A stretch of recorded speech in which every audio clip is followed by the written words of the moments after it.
Ryan Coogler continues to challenge himself and his audience with his artful storytelling that serves as a time capsule and allows for so much interpretation into the past and future.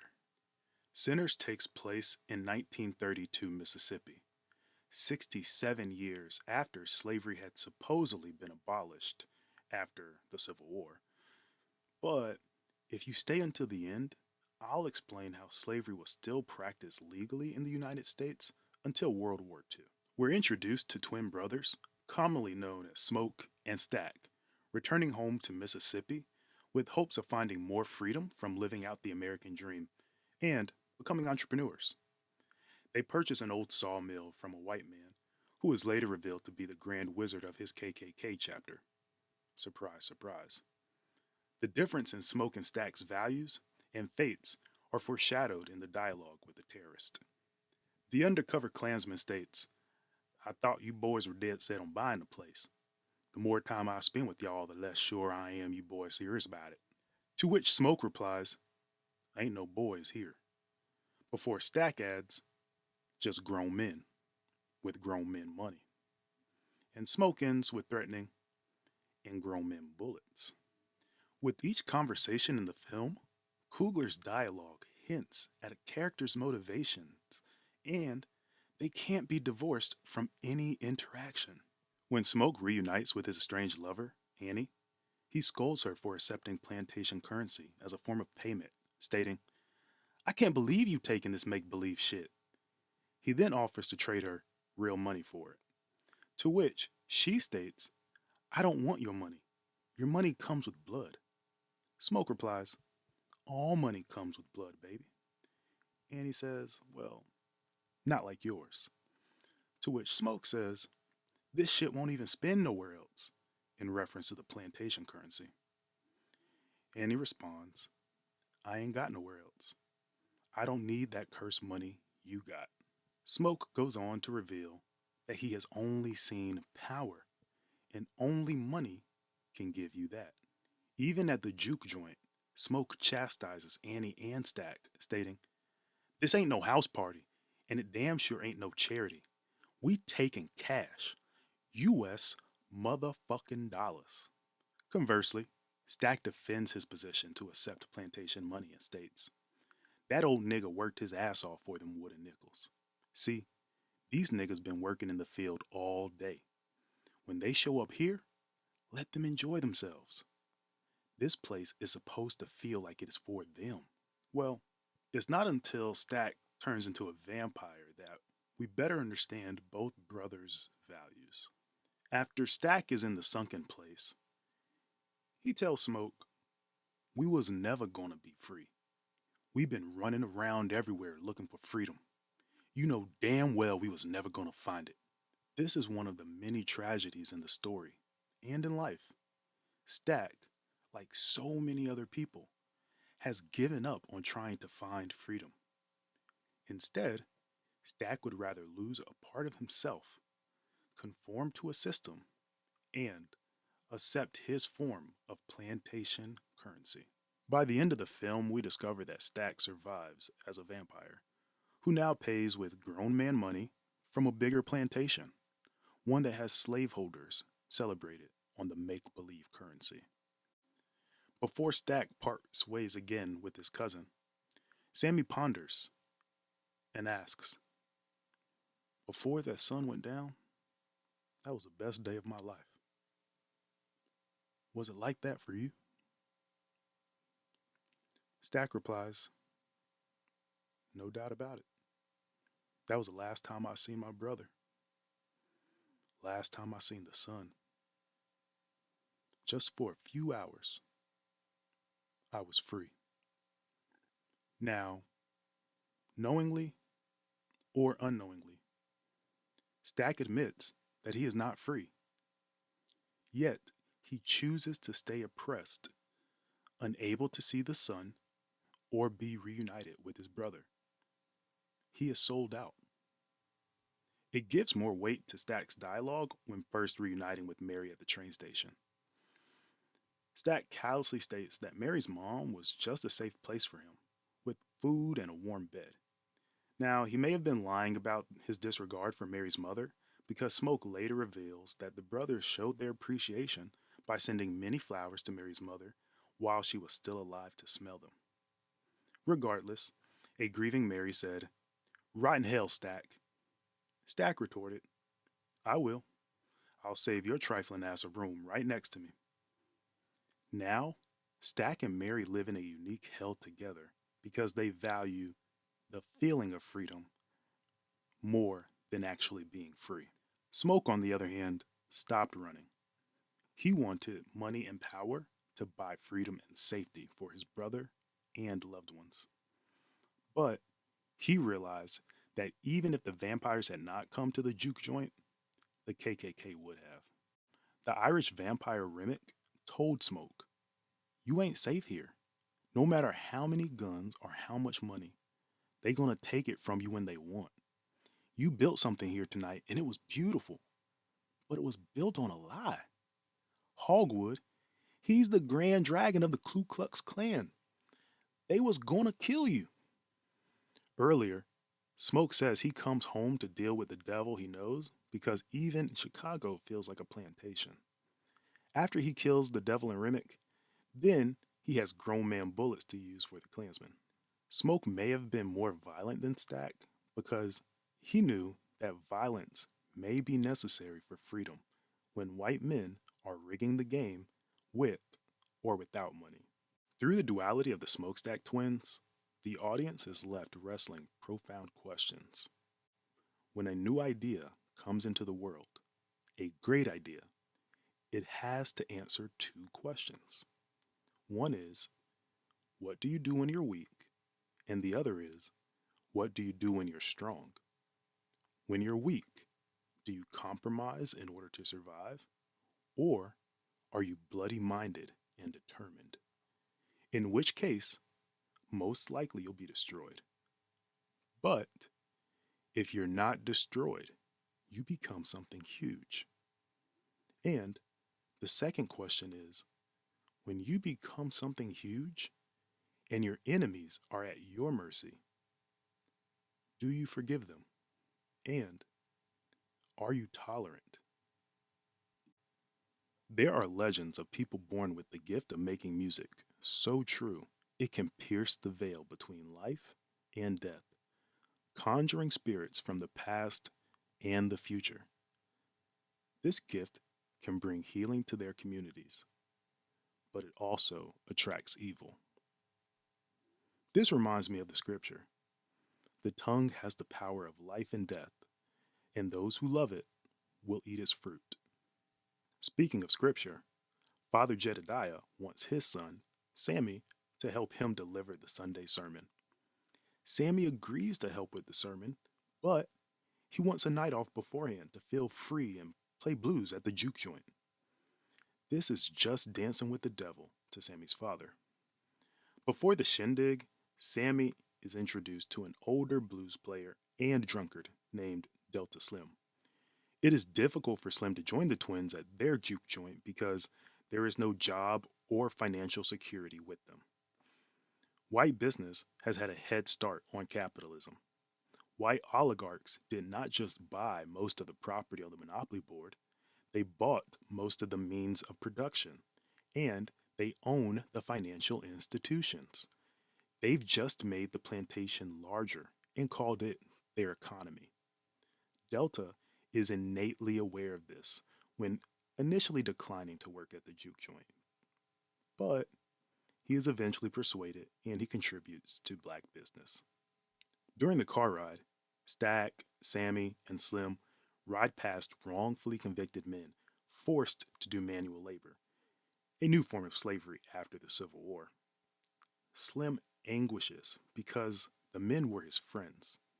Slim now abuses alcohol and plays the blues to cope while sharing his story and the story of his oppressed community. Delta Slim tells Sammy, "The magic we do is sacred and big." Remick too knows the power of music and dance and tells Sammy, "You're the one I came for. Your gifts can bring people to me." Unfortunately, some of the worst culture vultures are white capitalist gatekeepers who buy puppets to celebrate capitalism. Sammy could join the vampires in the sunken place when he is in Remick's grasp, but he resists and tries to speak life by praying, Our Father, who art in heaven, hallowed be thy name. Thy kingdom come, thy will be done, on earth as it is in heaven.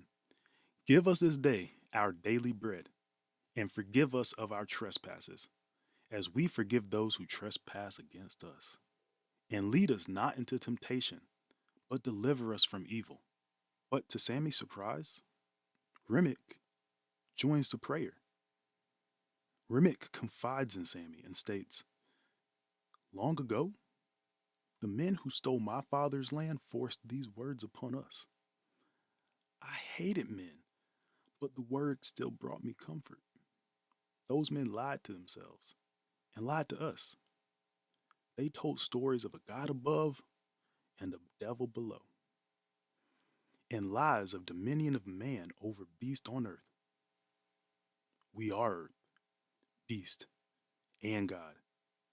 We are connected to everything. Sammy witnesses that even Remick knows the scripture he learned from his oppressors, but prayers do not seem to have helped Remick or his people. And while the prayer did not completely stop Remick, it did buy Sammy time to attack him with his guitar and have Smoke come in to rescue. There are already people and institutions who can spread the Lord's message for comfort. But who is going to spread the message that Delta Slim was trying to share? Or who is going to share the message that Sammy learned? We need music to offer perspective and speak life so more Smoke can be inspired to fight back. After Sammy returns to church, his father tells him, Drop the guitar, Samuel. In the name of God, you tell them, My heart, my voice, my soul belongeth to the Lord. Perhaps at this point, the gospel may be too comforting or pacifying. We don't get to see what Sammy told his father, but I'm sure it's the same thing he told Smoke earlier. You ain't in no position to tell me how to live my life.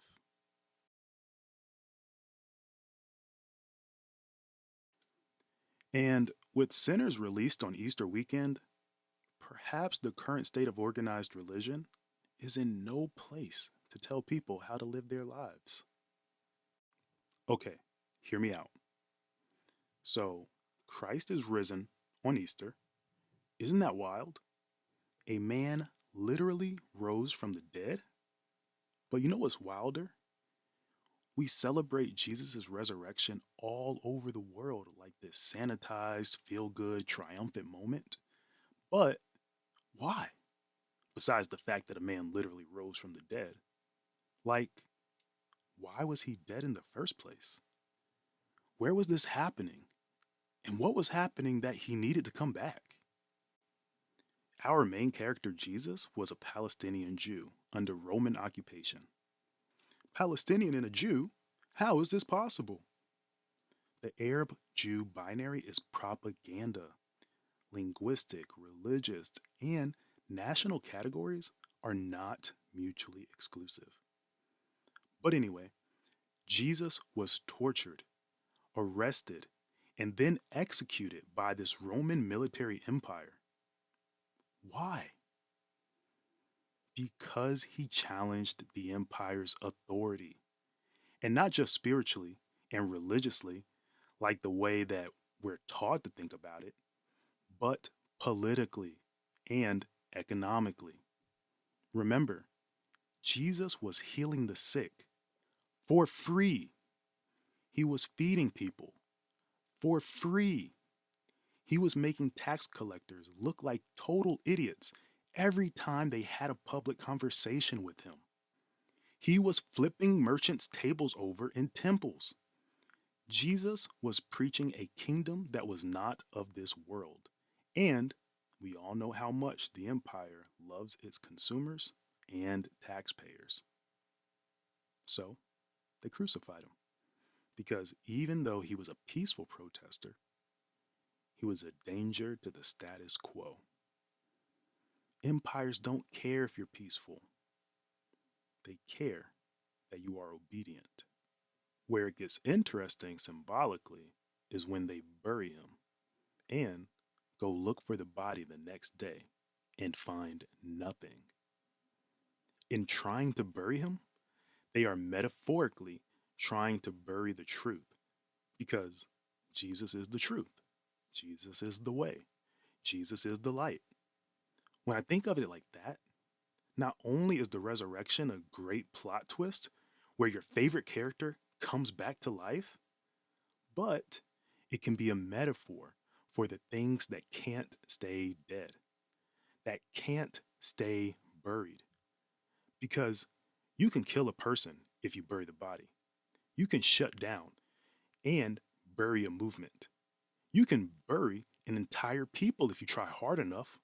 Call them animals, shut off their water, flatten their homes, bomb their hospital, ban their flag, rewrite their history. But you can't bury the truth. Somehow, the truth always finds its way back into the light. After Jesus' last breath on the cross, it is said the veil of the Temple of Solomon was torn, usually interpreted as the sign that God's old covenant had ended and the new covenant had begun.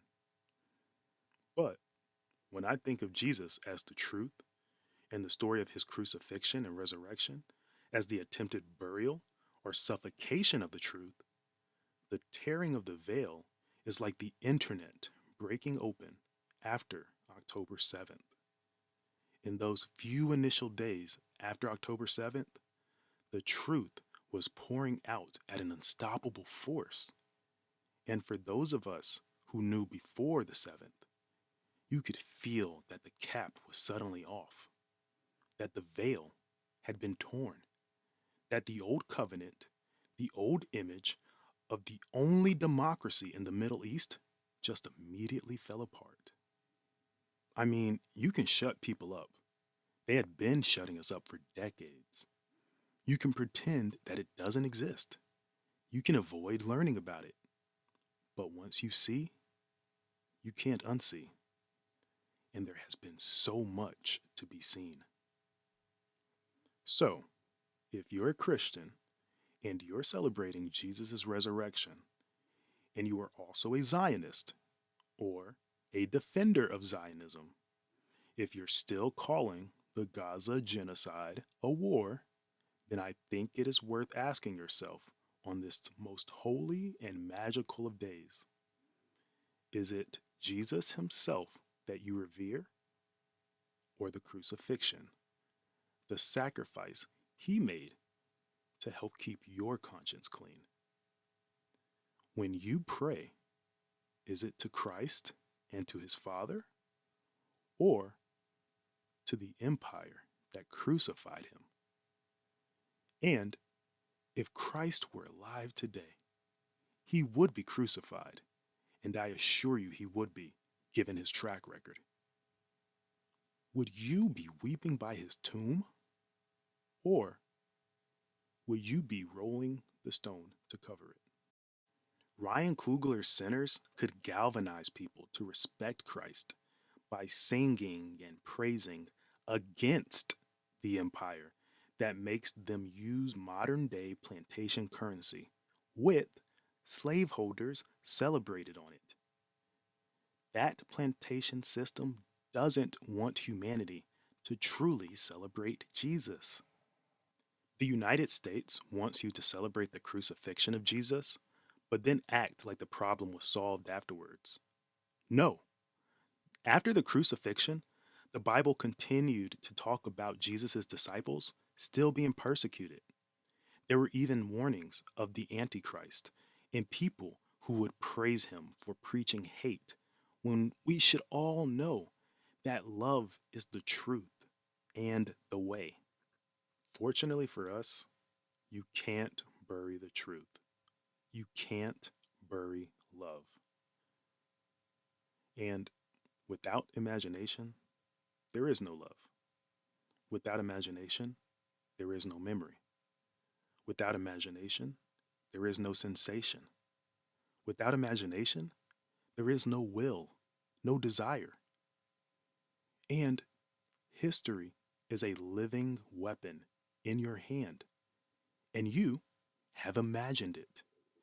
It is thus that you find out for yourself.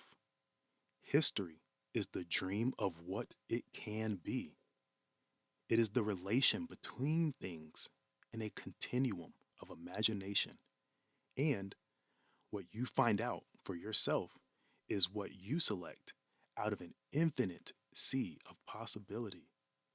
And no one can inhabit your world. Yet, it is not lonely. You populate your imagination with fragmented shadow puppets, controlled by your memory, fears, hate, sadness, love, and hope. Many do not acknowledge their shadow, let alone control it. But the shadow and the light move you. Refusing to acknowledge and engage with the dark side of our nature leads to an accumulation of darkness. This does not remain dormant. Instead, it manifests in various negative forms, including individual mood swings, hate, intolerance, violence. On a larger scale, this repressed darkness can erupt as social and political turmoil, including war, economic instability, and social unrest. So, the war that matters is the war against the imagination. All other wars are subsumed in it. The ultimate famine is the starvation of the imagination.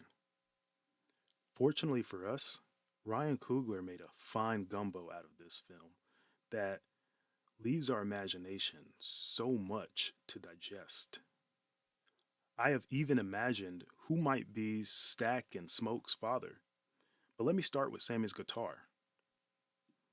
The guitar Sammy used belonged to Smoke and Stack's father, who was said to be an evil man that Smoke had to kill.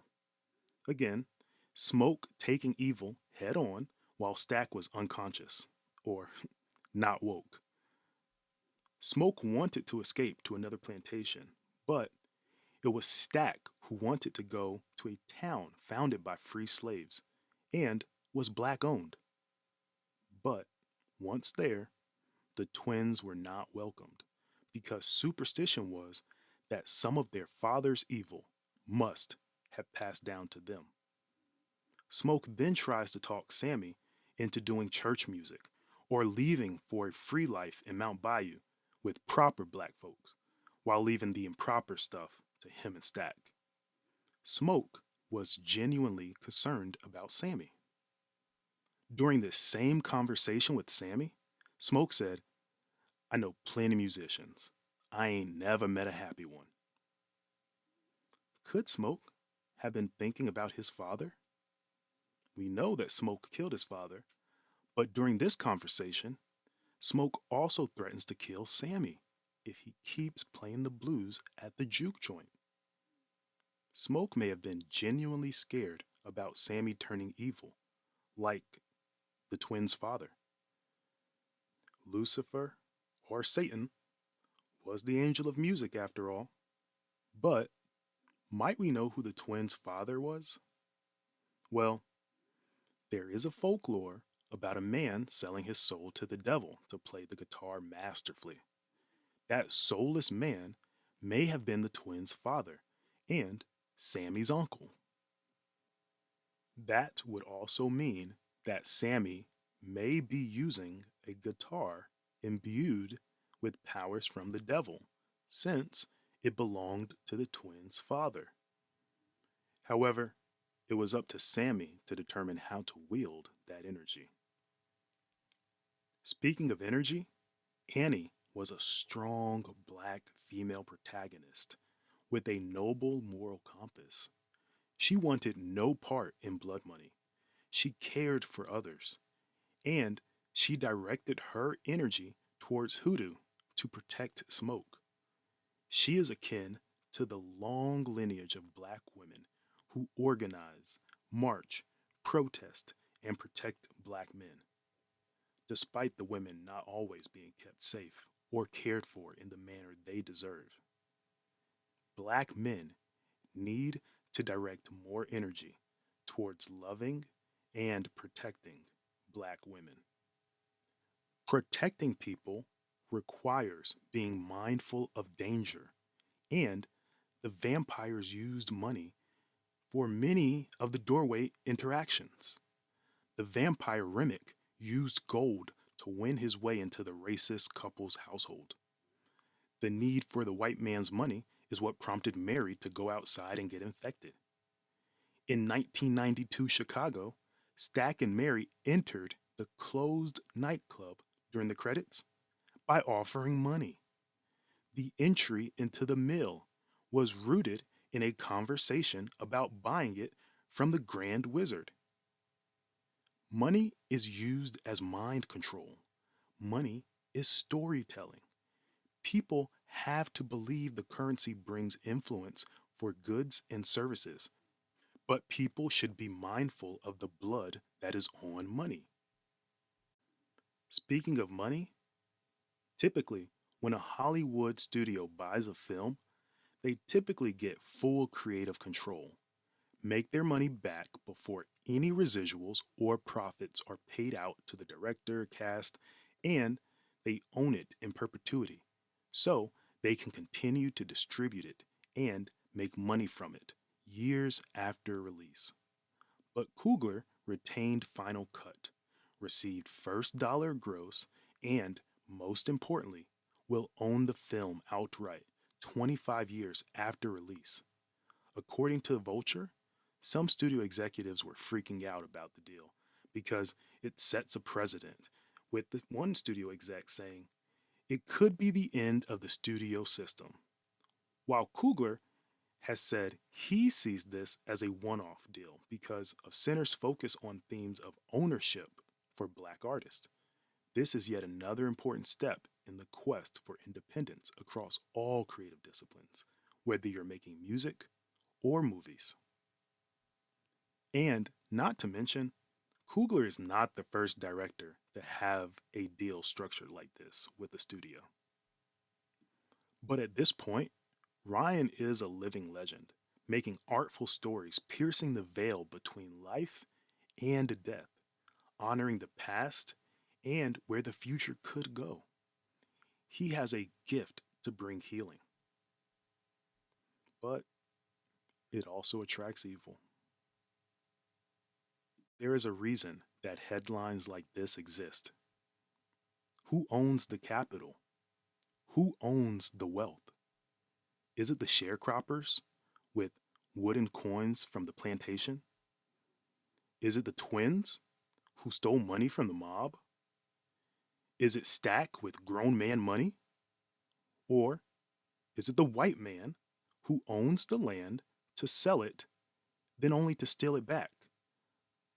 Like Tulsa, Rosewood, Lake Lanier, Wilmington, Seneca Village, communities destroyed by the freeway. Perhaps the plantation owners who get to decide that slave masters are going to be celebrated on the currency own the wealth because they own the story. Oligarchs are bloodsuckers who don't want people to know the game that they have been playing. Unfortunately, many of you are vampires loving plantation dollars, infiltrating the community, selling out your kinfolk, and betraying your ancestors to make some deal with the devil just so you can keep stacking money while your community is preyed upon? Humanity has been lied to about African American freedom from slavery starting in 1865. And you don't need critical race theory to acknowledge that American slavery was temporarily made illegal for the first time in 1942. and not 1865.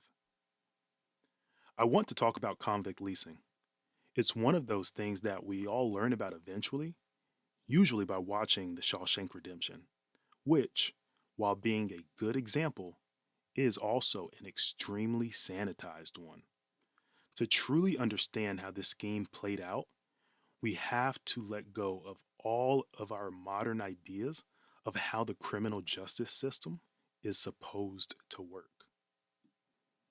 During the time period of history in the movie Sinners, police departments barely existed, and even then, only in major cities. Do you know what a notary public is?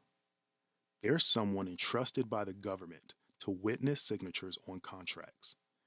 You can find them in banks, post offices, grocery stores. Hell, some of you may be notary publics. Well, back in the day, justices of the peace functioned in the same way. They were innkeepers, tailors, and even plantation owners who adjudicated crimes at the county level, which was most crime at this point because it was rare for the state or federal government to get involved. County law enforcement was handled by an elected sheriff, but this was usually just an administrative role. The actual work was done by appointed deputies who could be storekeepers, grocers, and again, plantation owners. Can you figure out what's about to happen here?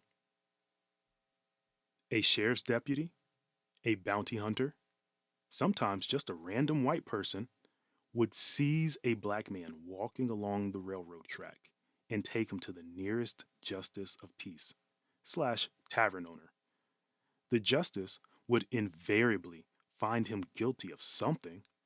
They would impose a fine or sentence them to hard labor, which basically allowed the government to sell the convict to the highest bidder. In 1866, both Alabama and Texas leased hundreds of their prisoners to railroad companies. Within a few years, Mississippi convicts were back working on cotton plantations, and Tennessee had sent theirs across the border and into the mines of Birmingham. By the time Reconstruction ended, every southern state and county had a convict leasing program. They didn't really generate much revenue for the government, but they were seen as a benefit because it saved them from having to pay for housing and food for prisoners. The main purpose of convict leasing was to keep the Southern economy moving with a nearly free labor force. But, as bad as that sounds, convict leasing was not limited to coal mines. Counties often rented out their prisoners to any farmer or plantation owner who could afford them, which, thanks to this new system, was basically everyone. Slaves used to cost hundreds, even thousands of dollars. They were so expensive that only the richest plantation owners could participate in the trade. But leasing a convict only cost a few bucks a month. Even poor farmers could afford that. And, unlike the old days, there was no incentive to keep your black laborer at least somewhat healthy. You could literally just work them to death and then get a new one tomorrow. This isn't just my enlightened historical perspective. The Department of Justice held the same opinion over 100 years ago. A 1903 Department of Justice investigator stated, "This system is more cruel and inhuman than the slavery of the antebellum days. Since then, the master conserved the life and health of the slave for business reasons, just as he did that of his horse or mule. But now, the master treated the slave unmercifully and with the sole object of getting the greatest possible amount of labor out of him. Moreover, a convict cost but a few dollars, while a slave used to cost several hundred. Here's where I need to introduce another important concept known as debt peonage, which is when a person compels a laborer to work or holds them in servitude to pay off a debt.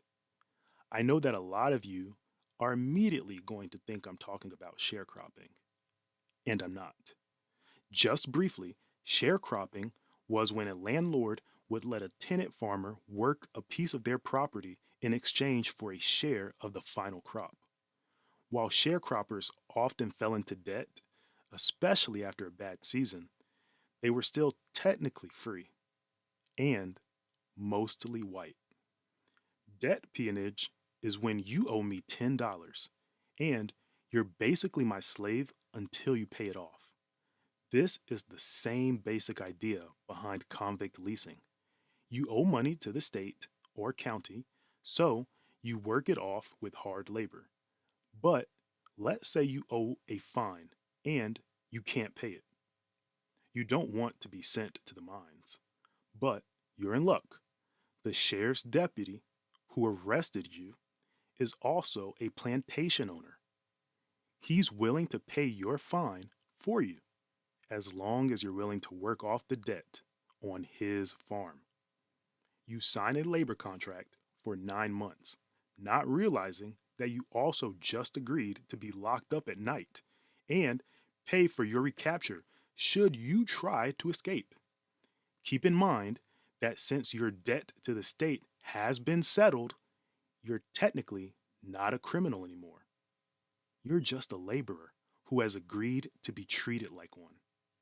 Meanwhile, all the food, clothing, housing, and medicine you're being provided with is adding to your debt and increasing your time. At this rate, it's going to take you years to pay off that fine. So let's say you'd rather avoid all that and fight the charge. You didn't do anything wrong. They can't prove anything. Well, good luck with that.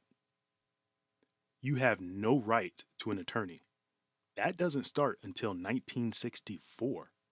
You're a black man and you stand accused by a white sheriff's deputy, and the white justice of peace has a unilateral authority to declare you guilty. It is a foregone conclusion that you will be convicted of something. Even more than that, the longer that the trial goes on and the more witnesses that are called, the higher the fine will be when you lose, and you will lose. Which is why, by the 1880s, the obscure legal practice of confessing judgment had become popular. This is when you plead guilty to a lesser charge and accept a lesser punishment because fighting it and going to trial would make things much worse for you. Nowadays, we call this plea bargaining, but this is where it started. And the racist propaganda continued. Manifest Destiny provided Americans with an idealized view of white progress.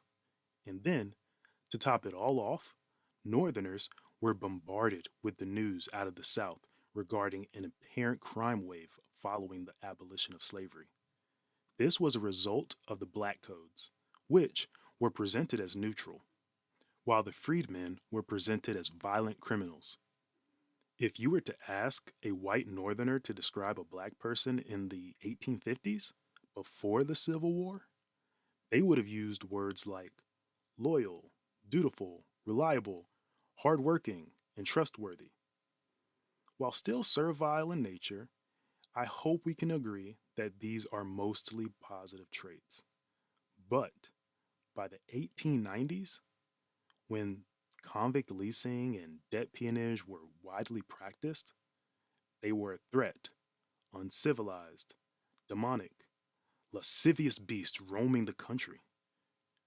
Southern whites used laws like vagrancy, trespassing, and false pretense to convince Northern whites that black people were incapable of living in civilized society. This is where the myth of black criminality comes from. This is decades before the war on drugs.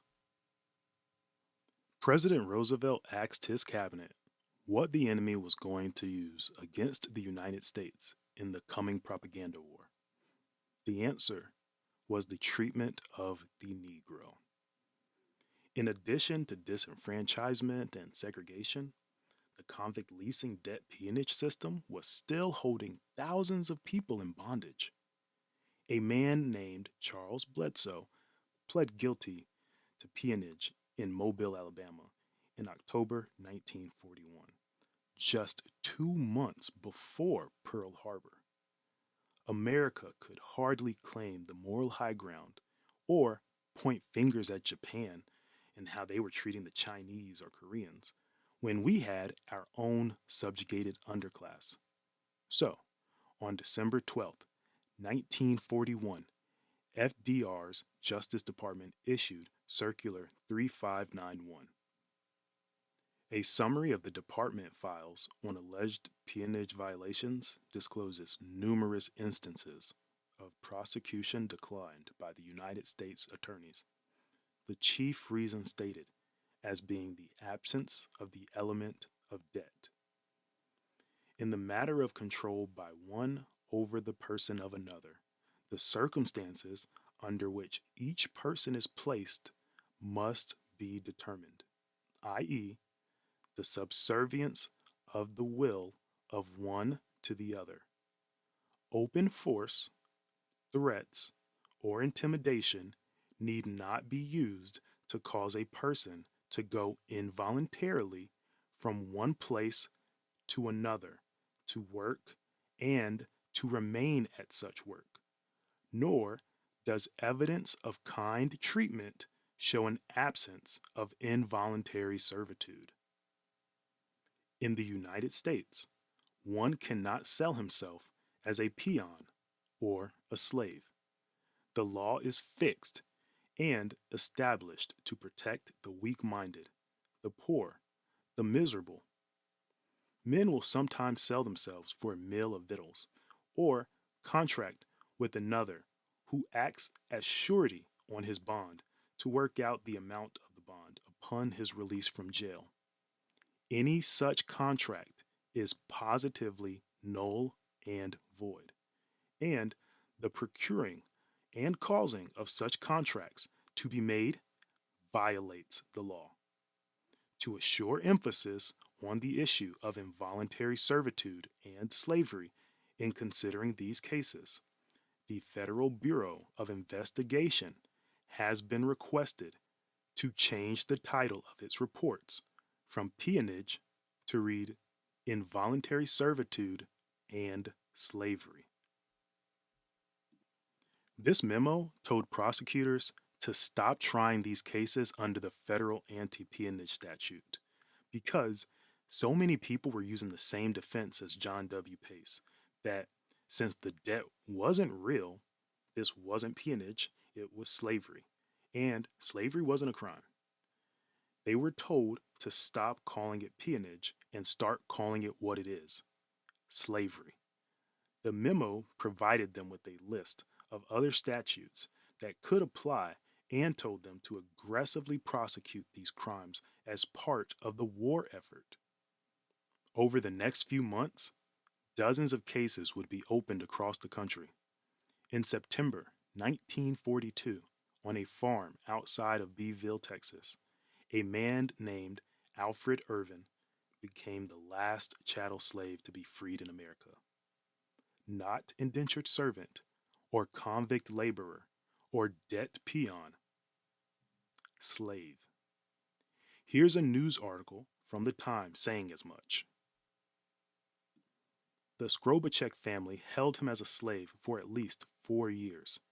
They starved him and beat him with chains, whips, and ropes so regularly that he was permanently disfigured. The family was found guilty and sentenced to federal prison. The Corpus Christi Times said, "The trial and its conclusion will undoubtedly be said in the future to have given a decisive setback to the enemy propaganda machine." So, in a way, by bombing Pearl Harbor, The Japanese helped end slavery in the United States. When people notice the obvious inequality in our country and wonder why black people haven't caught up yet, despite slavery ending 150 years ago, they're wrong. It only ended 83 years before the release of Ryan Coogler's Sinners. When was the last slave freed in America? It wasn't after the Civil War. It was during World War II in September 1942. Joe Biden was born 2 months later. Donald Trump was born less than 4 years later.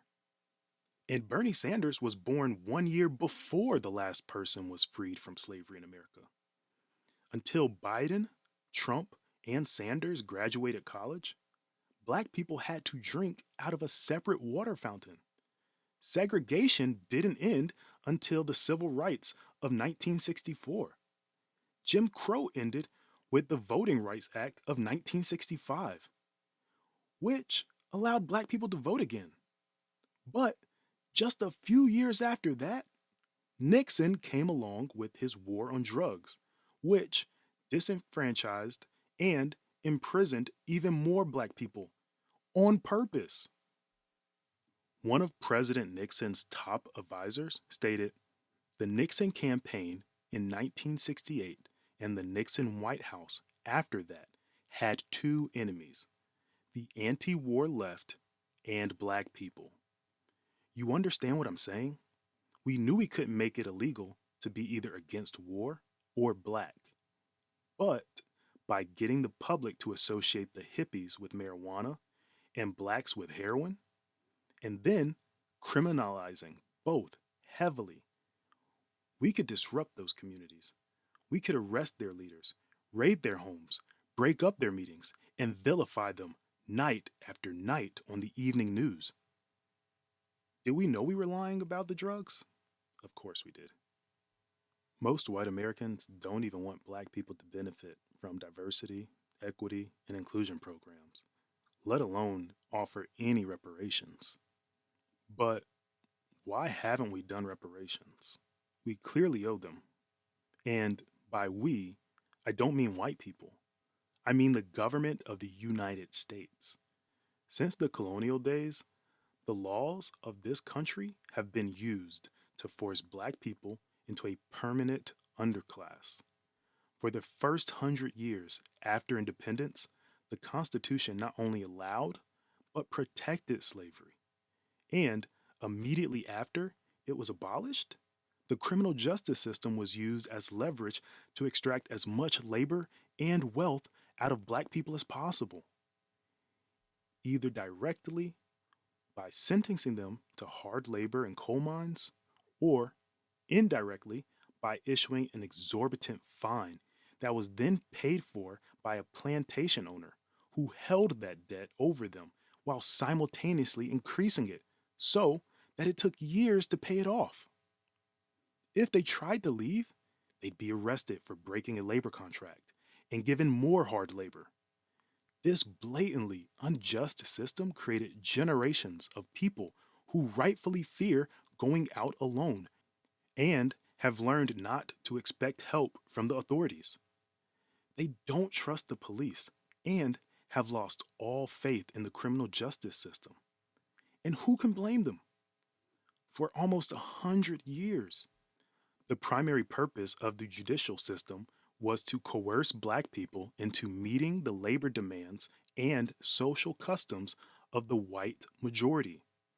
This created a century old myth about black criminality that persists to this day. The government of the United States did that, not some slave owners who died over 150 years ago, and they arguably continue to do it with the war on drugs. Joe Biden was instrumental in introducing the modern version of pig laws when he was in the Senate.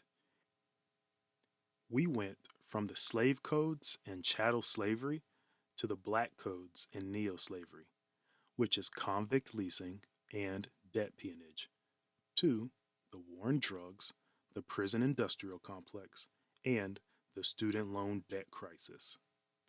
It is basically a continuum of oppression against black people.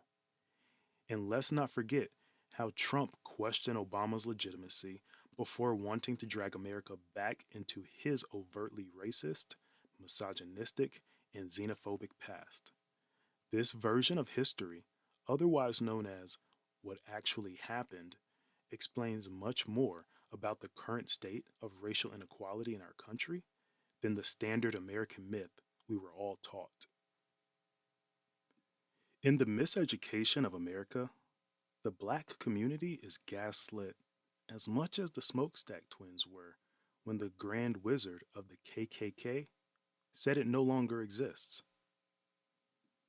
Meanwhile, Marvel is promoting a video game titled 1943, where an African king and superhero, the Black Panther, fights Hydra Nazis alongside Captain America, when in reality, black men were still enslaved up until 1942.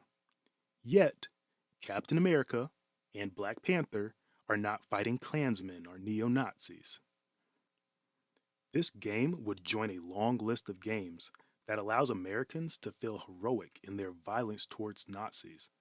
And while this game is still unreleased, I'm afraid it may be a gross depiction of reality because black men fought and died for the rights of others in a world war, only to return home to terrorism, Jim Crow laws, redlining, segregation, exclusion from the GI Bill, and ostracism from the American dream.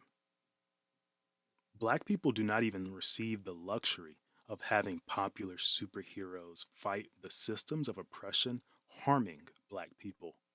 Yet, the white population wants black people to sacrifice their labor, gifts, wealth, souls, and lives, and in return, African Americans should just be grateful that they are American. Well, I am not joining that vampire cult. We must present ideas of a better future, or else we all passively agree that the war will be perpetuated and plague our descendants for the rest of eternity. Our children, grandchildren, great great great great grandchildren will forever be victims of these violent ideas. Our descendants will be in space fighting till the end of time.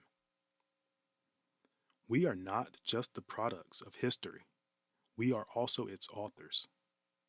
If we choose to stop repeating the narratives we inherit, we can start creating new ones we deserve.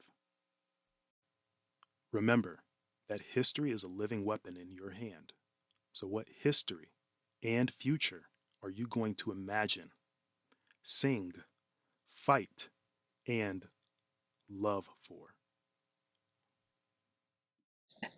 Well, look, I'm what's called an elder millennial. You know, it's a generation of filmmakers coming up behind me, like that's Gen Z. They'll call them Zoomers.